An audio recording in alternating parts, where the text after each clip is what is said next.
Once, upon a midnight dreary, while I pondered, weak and weary, over many a quaint and curious volume of forgotten lore, while I nodded, nearly napping, suddenly there came a tapping, as of someone gently rapping at my chamber door. "'Tis some visitor," I muttered, tapping at my chamber door. Only this, nothing more. Distinctly I remember, it was in bleak December, and each separate dying ember wrought its ghost upon the floor. Eagerly I wished the morrow. Vainly I had sought to borrow from the book's surcease of sorrow for the lost Lenore,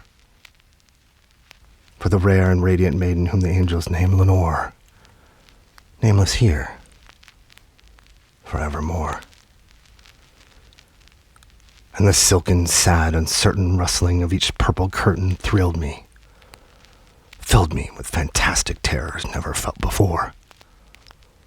So that now, to still the beating of my heart, I stood repeating, "'Tis some visitor entreating entrance at my chamber door.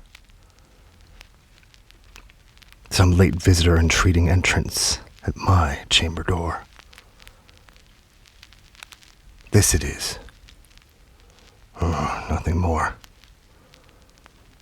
Presently my soul grew stronger, hesitating then no longer. "Sir," said I, "or madam, truly your forgiveness I implore. But the fact is I was napping, and so gently you came rapping, and so faintly you came tapping at my chamber door, that I scarce was sure I heard you. Here I opened wide the door. Darkness there. Nothing more.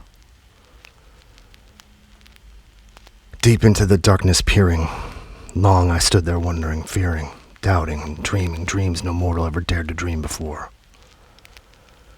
But the silence was unbroken, and the stillness gave no token, and the only word there spoken was the whispered word, "Lenore."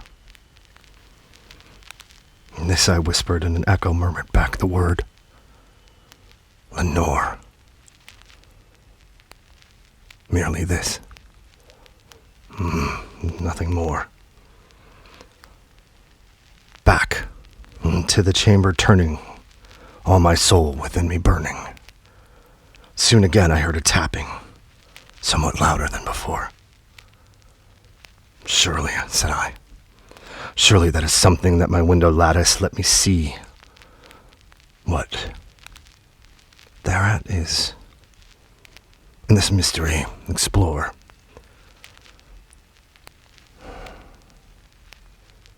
Let my heart be still a moment.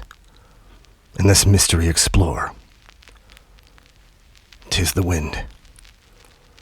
Nothing more. Open here I flung the shutter, when with many a flirt and flutter, in there stepped a stately raven, of the saintly days of yore.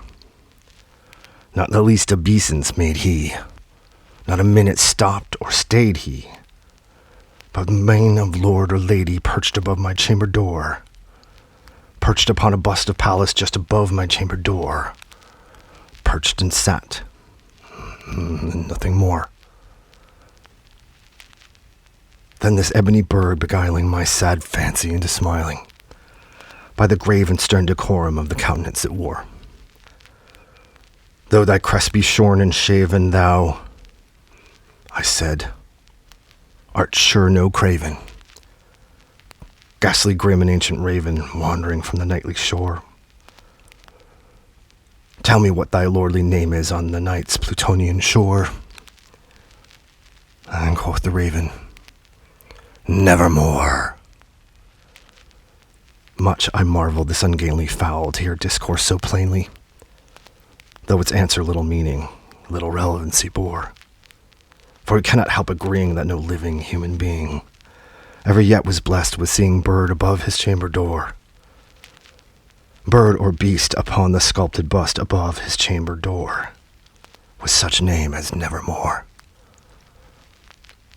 But the raven sitting lonely on the placid bust spoke only that one word, as if his soul in that one word he did outpour.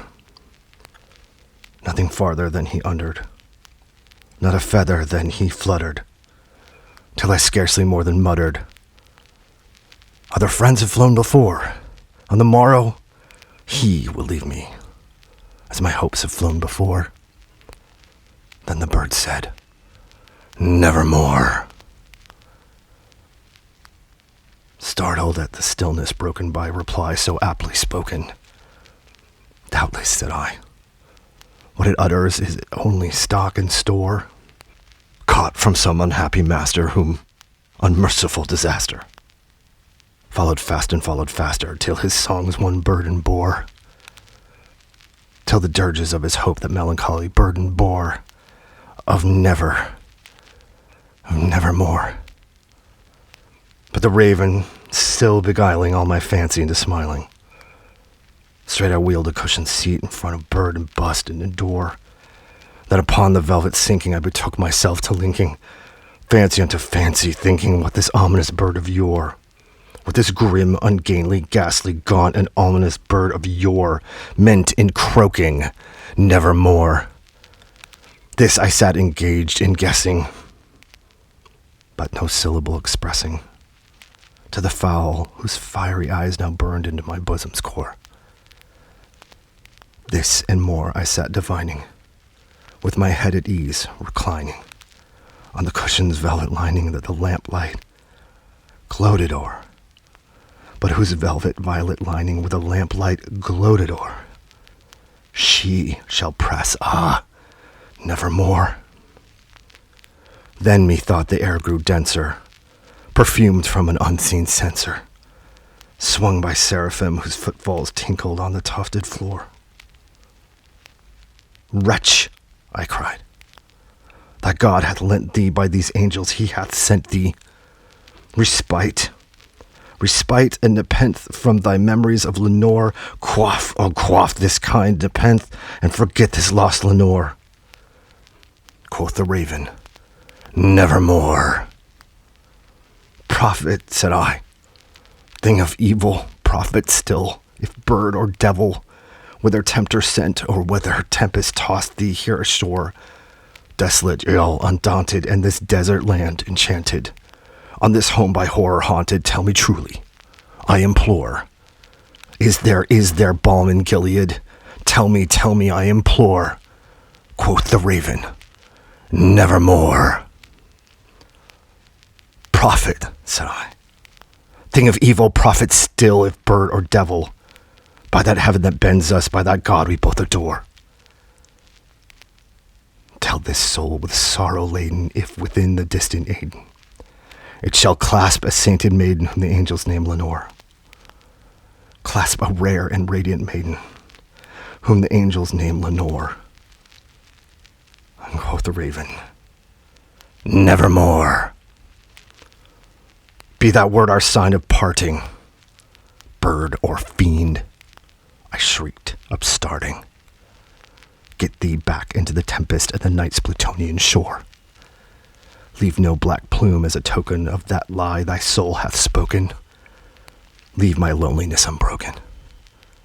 Quit the bust above my door. Take thy beak from out my heart, and take thy form from off my door. Quoth the raven, nevermore.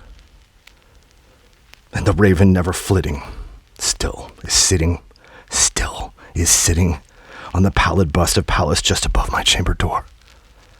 And his eyes have all the seeming of a demon's that is dreaming, and the lamplight o'er him streaming throws his shadow on the floor. And my soul, from out that shadow that lies floating on the floor, shall be lifted nevermore.